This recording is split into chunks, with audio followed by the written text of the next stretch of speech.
ایک بچہ آ گیا، یتیم بچہ. اس نے آ کے عرض کی حضور 3 گھر میں افراد ہیں، میں، میری بہن اور میری بیوہ ماں. والد حضور چلے گئے اور آج نا 3 دن ہو گئے روٹی کوئی نہیں کھائی.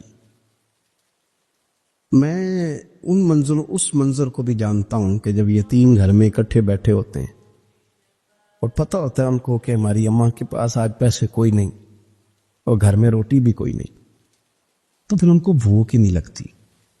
ہاں نہیں لگتی. اماں پوچھتی ہے پتر روٹی کھانی ہے؟ نہیں میری میں تو سویرے جو کھایا تھا وہ ہضم ہی نہیں ہوا. اماں جی شاہی کوئی نہیں. یہ پردے اس طرح کر کے بچائے جاتے ہیں. ایک دوسرے کو تسلیاں دینا، ایک دوسرے سے پیار کا پڑ جانا، ایک دوسرے کے لیے جذبات اور طرح کے بن جانا حکمت الہی کے تقاضے ہوتے. یا رسول اللہ صلی اللہ تعالی علیہ وسلم بیوہ ماں ہے، یتیم بہن ہے، 3 دن سے کھایا کچھ نہیں. قربان جائیں وہ گھر جہاں سے کائنات کھاتی ہے ساری. حضور نے فرمایا بلال جا کے ساری ازواج مطہرات سے پوچھ گھر میں کیا ہے. حضرت بلال کہتے ہیں میں سارے گھاری پوچھ آیا، ٹٹول آیا، ٹوٹل 21 کھجوریں نکلی. یہ 2 جہاں کے شاہ ہیں اور پاس کچھ رکھتے نہیں، 2 جہاں کی نعمتیں ہیں، ان کے خالی ہاتھ میں حضور کے سارے گھر کو میں ڈھونڈ 21 کھجوریں نکلی تو لا کے میں نے پیش کر دی، تو حضور نے ڈائریکٹ اس کو نہیں دی، نبی پاک نے اپنے ہاتھ پہ رکھ لی. اور کہتے ہیں پھر حضور نے نا اپنا منہ مبارک قریب کیا کھجوروں. صحابہ خود فرماتے ہیں کہ یہ جو حضور نے منہ مبارک قریب کیا نا تو نبی پاک برکت کی دعا کر رہے تھے. 21 کھجوروں پہ برکت کی دعا ہوئی. حضور نے اس بچے کو بلایا، تھپکی دی، فرمایا لے جا 7 تیری 7 تیری بہن کی. انہیں معمولی نہ سمجھنا ہوا تو حضرت بلال کہتے ہیں حضور 3 بھی دے دینا کبھی تو 30 سال ختم ہی نہیں ہوتی. 30 سال گزر جاتے ہیں، نکالتے رہو کھاتے رہو، ختم ہی نہیں ہوتی. حضور نے فرمایا 7 تیری، 7 تیری بہن کی، 7 تیری والدہ کی، اور 7 حضور نے اور بھی تلقین فرمایا ایک سویرے کھایا کرنا، ایک شام کو کھایا کرنا. یہ لے جا. حضرت سیدنا بلال حبشی کہتے ہیں رضی اللہ تعالیٰ عنہ کے بچہ لے کے جب باہر نکلا تو حضرت سیدنا معاذ ابن جبل دوڑ کے گئے اور جا کے بچے کے سر پہ شفقت سے ہاتھ پھیرا. کا فکر نہ کرنا، رب کریم تجھے بہترین سرپرست عطا کرے گا، پتر پریشان نہ ہونا، اللہ تیری مدد کرے گا. صرف حوصلہ دیا، سر پہ دست شفقت پھیرا. بچہ چلا گیا تو حضور نے فرمایا معاذ ادھر آؤ نہ کرا. یا رسول اللہ حکم ہو. فرمایا کس چیز نے تمہیں اٹھایا بچے کے سر پہ ہاتھ رکھنے کے لیے؟ کس نے تمہیں کہا؟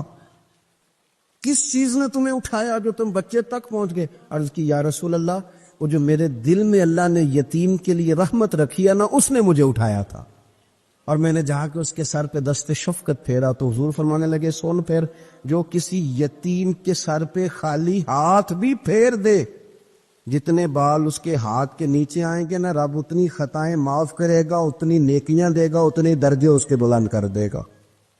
خالی دست شفقت ہی پھیر دے. دینا دلانا تو بعد کی بات ہے، اس کا خیال رکھنا. تو یہ جو ہمارے مدارس ہیں نا، میں اکثر بچے غریب ہوتے ہیں، لیکن کچھ بچے تگڑے گھروں کے بھی ہوتے ہیں، مالدار گھروں کے بھی ہوتے ہیں.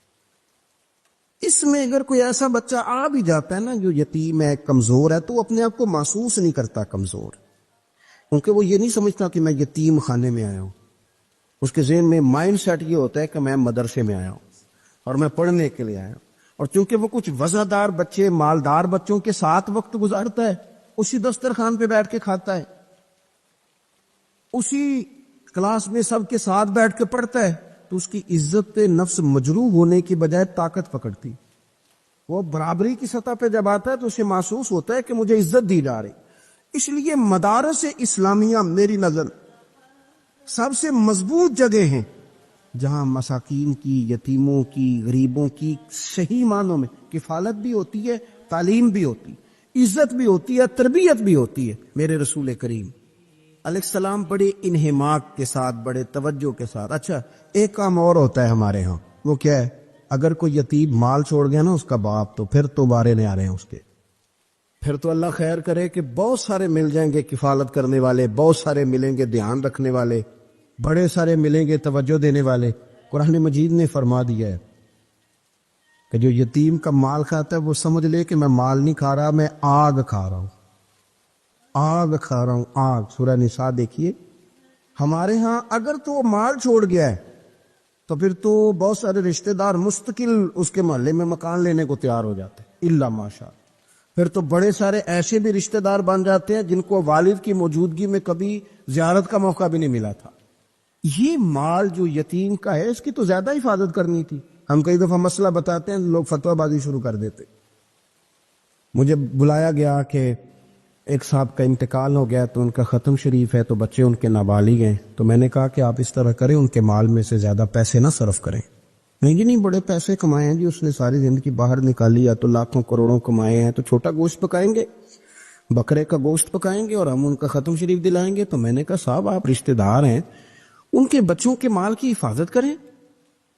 ختم شریف تو اس میں گوشت زیادہ ہونا ضروری نہیں، اس میں تو درد سے دعا کرنا ضروری ہے، اس میں تو تلاوت قرآن پاک کے سال ثواب میں ضروری ہے، ذکر اذکار ضروری ہے۔ لیکن کیا کیا جاتا ہے کہ بے دریغ مال ان کا اگر ہو تو، ایک حدیث پاک ہے بخاری مسلم میں، بڑے غور سے سنیے، اور اس کے اندر جتنے پہلو ہیں ان پر پوری توجہ دیجئے گا کہ کہیں ہم ادھر آ تو نہیں گئے۔ رسول پاک صلی اللہ علیہ وسلم نا ہمارے لیے سب سے بڑے حکیم ہیں، سب سے زیادہ حکمت حضور نے ہمیں بتلائی ہے کہ اس رستے چلو گے تو بچو گے، اس رستے جاؤ گے تو ہلاک ہو جاؤ گے۔ نبی کریم علیہ السلام نے فرمایا، بخاری مسلم ہے، فرمایا 7 ہلاک کرنے والی چیزوں سے بچنا، اگر ان میں تم چلے گئے تو ہلاک ہو جاؤ گے۔ 7 چیزیں ہیں جو تمہیں ہلاک کر دیں، برباد ہو جاؤ گے، تباہ ہو جاؤ گے، ہلاکت کا سفر ہے یہ، 7 چیزوں سے بچو۔ یا رسول اللہ صلی اللہ علیہ وسلم وہ کون کون سی؟ تو حضور نے فرمایا اللہ کے ساتھ شریک نہ کرنا، ہلاک ہو جاؤ گے۔ دوسرا نبی پاک صلی اللہ علیہ وسلم نے فرمایا جادو نہ کرنا، ہلاک ہو جاؤ گے، ہلاک۔ اور یار جسے حضور فرما رہے ہیں ہلاک ہو جائیے اور بچے گا۔ نبی پاک صلی اللہ علیہ وسلم نے تیسرے نمبر پر فرمایا جس شخص کے قتل کرنے کو اللہ نے حرام قرار دیا ہے اسے قتل نہ کرنا، ہلاک ہو جاؤ۔ چوتھے نمبر پر رسول پاک علیہ السلام نے فرمایا سود نہ کبھی بھی کھانا، ہلاک ہو جاؤ گے، ہلاک۔ بڑی بڑی دلیلیں دی بینک والوں نے، بڑا سمجھایا تو عادی صاحب مان گئے، محترم مان گئے، کہنے لگے نہیں جی نہیں وہ کاروبار میں لگاتے ہیں۔ بڑے بھولے بالے ہیں ہم، پتہ سارا ہے، اور دیکھو سب کاموں کے باوجود مستقل بینکوں میں پیسے اس اکاؤنٹ میں رکھے ہوئے ہیں جہاں سے مستقل سود آتا ہے۔ حضور نے فرمایا نہ کرنا یہ کام۔ تو کہتا ہے میں سود پہ پیسے لے کے کاروبار چمکاؤں گا، تیرے نبی پاک نے تو فرمایا تو ہلاک ہو جائے گا۔ تو کہتا ہے میں مل لگاؤں گا، حضور نے تو فرمایا ہلاکت ہے۔ تو کہتا ہے میں بڑا کچھ کر جاؤں گا تو ہلاکت ہے۔ اچھی طرح سمجھ لیں، اصل مال بھی ضائع ہو جاتا ہے اس بندے کا جو سود کا مال ملا لیتا ہے، اصل برکت بھی اڑ جاتی۔ اور میرے نبی پاک صلی اللہ علیہ وسلم نے 5ویں نمبر پہ فرمایا یتیم کا مال نہ کھانا، ہلاک ہو جاؤ گے، نہ کھانا ان کا مال، یہ کروڑوں ہو، اربوں ہو یا 10 روپے ہو، یتیم کا پیسہ نہ کھا جانا، ہلاک ہو جاؤ گے، ہلاکت تمہیں آ لے گی۔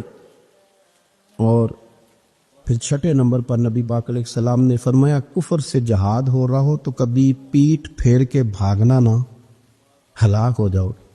اور 7ویں نمبر پر اللہ کے رسول نے فرمایا بے قصور اور بے گناہ عورت پر تہمت نہ لگانا، بلا وجہ بہو کے کھاتے نہ کچھ ڈال دے، بلا وجہ بھابھی اور بیوی اور کسی بھی خاتون پر کوئی الزام بے قصور عورت پر بہتان نہ لگانا۔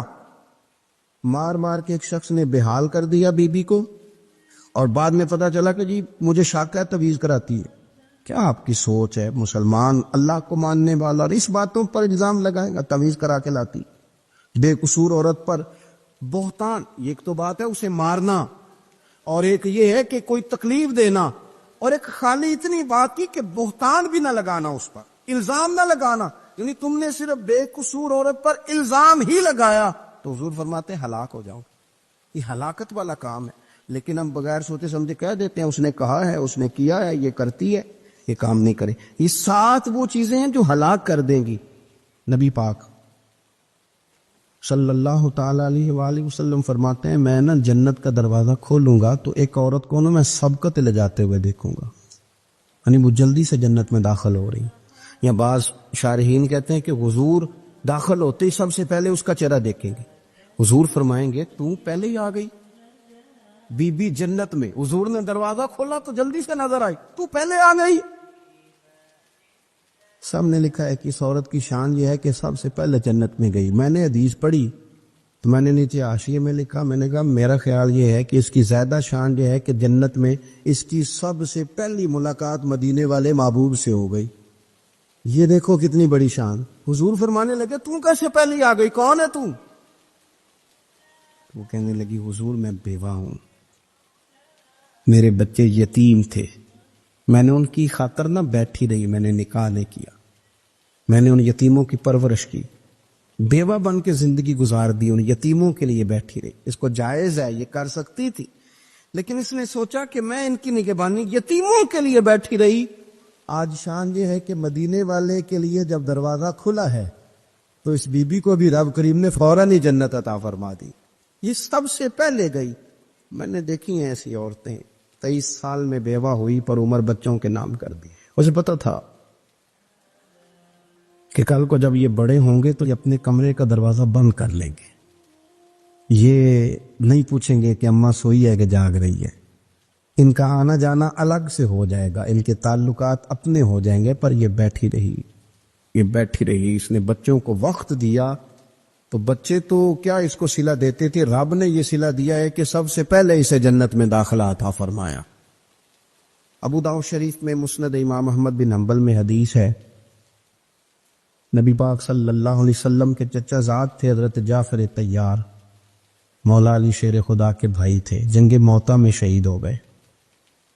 وہاں سے کوئی خبر لے کے نہیں آیا، لیکن رب خبریں دیتا ہے نا اپنے حبیب کو۔ اللہ غیب کے خزانوں کی کنجیاں دیتا ہے اپنے محبوب کو۔ نبی کریم صلی اللہ تعالی علیہ وسلم نا ان کے گھر گئے، ان کی زوجہ کا نام اسماء بنت امیس تھا۔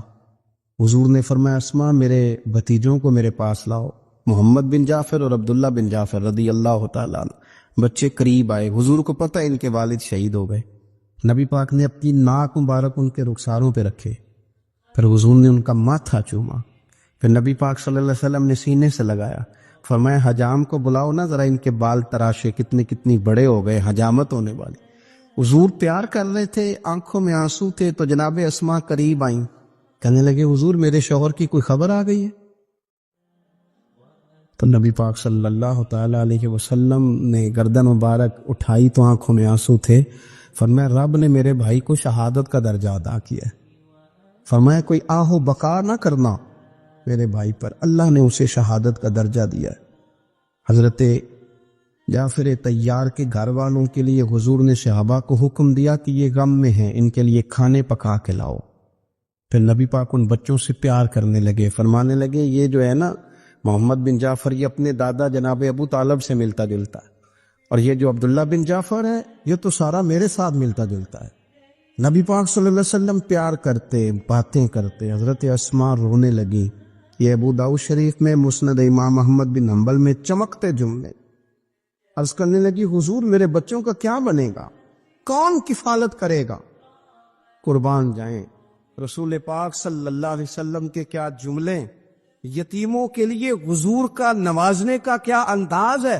فرمایا اسماء تو فکر نہ کر، انا ولیہم فی الدنیا والآخرہ، فرمایا میں دنیا میں بھی ان کا وارث بنوں گا، قیامت کے دن بھی ان کا وارث بنوں گا۔ تو صرف دنیا کی بات کرتی ہے کہ نظام معیشت کا کیسے چلے گا، اور میرا وعدہ یہ ہے کہ دنیا میں بھی ان کی سرپرستی کروں گا، آخرت میں بھی سرپرستی کروں گا، آخرت میں بھی میں ان کا خیال رکھوں گا۔ آپ غور تو فرمائیں، توجہ تو کریں کہ اس قدر زیادہ حضور کا انہماک اس طبقے کے ساتھ ہمیں اپنے دائیں بائیں عزیزوں میں، رشتہ داروں میں، دوستوں میں، علاقہ میں، پڑوسیوں میں، محلے داروں میں دیکھنا چاہیے۔ یہ بچے بیچارے میں نے دیکھا ہے، ان کے بگڑنے میں اصل بات یہ ہوتی ہے کہ کوئی مخلص ہو کے سرپرست نہیں بنتا۔ آگے بڑھیں، اپنی اپنی خدمات پیش کریں، اور جس طرح ہمارا بچہ بگڑ جائے تو ہم اس کے لیے پوری کوشش کرتے ہیں، جدوجہد کرتے ہیں، حالات، واقعات، پس منظر، پیش منظر کا جائزہ لیتے ہیں، کون سے اسباب اختیار کیے جائیں تو یہ ٹھیک ہو سکتا ہے۔ وہ ساری چیزیں ان کے لیے بھی ہمیں اختیار کرنی چاہیے۔